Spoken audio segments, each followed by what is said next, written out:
هذه الساحة تسمى ساحة المركبات، تدور فيها كان منذ أسابيع اشتباكات عنيفة، يبدو أن الجيش قد سيطر عليها بشكل كامل.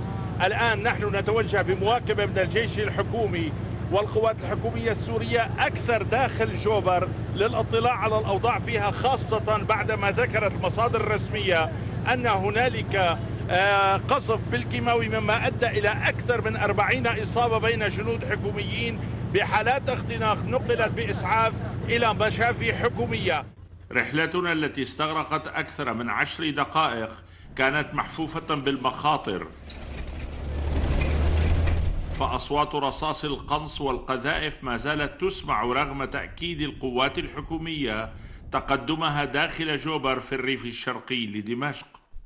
وصلنا إلى المستودع الذي أودعت فيه القوات الحكومية المواد الكيميائية التي قالت إنها عثرت عليها لدى المجموعات المسلحة في جوبر، حيث كانت الرائحة الواخزة منتشرة في المكان. وقال أحد الضباط من القوات الحكومية لبي بي سي إن هذه المواد الكيميائية استخدمت في عبوات أرضية متفجرة، لكن القوات الحكومية لم تحدد نوعية هذه المواد المستخدمة في العبوات.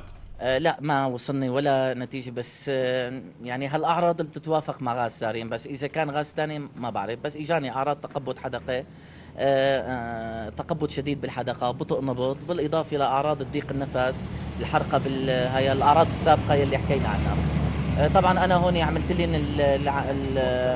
يعني الإجراءات العلاجية المعتادة بهيك حالات، وفي قسم مني كان عنده أعراض أشد بعتين على المشافي العامة. شاهدت هيك حالة سابقا؟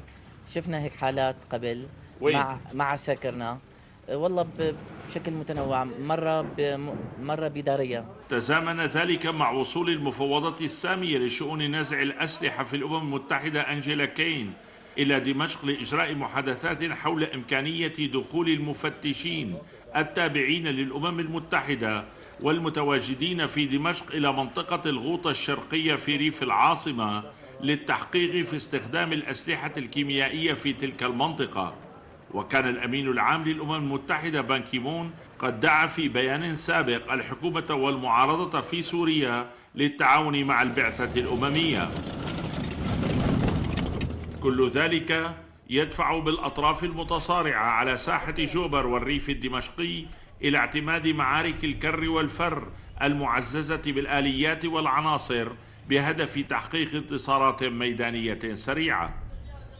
هذا الطريق الذي يعمه الدمار يؤدي إلى الطريق الدولي من دمشق إلى حمص، وهنا دارت معارك عنيفة في هذه المنطقة. تشاهد الدبابات وتشاهد سيطرة كاملة للقوات الحكومية على هذه المنطقة، ولكن يبدو نسمع أصوات طلقات رصاص ونسمع أصوات قذائف، وأن المعركة ما زالت حتى الآن على أشدها مع تقدم للقوات الحكومية حسب مصادر القوات الحكومية، وبالتالي جوبر ما زالت ساحة معركة حتى الآن.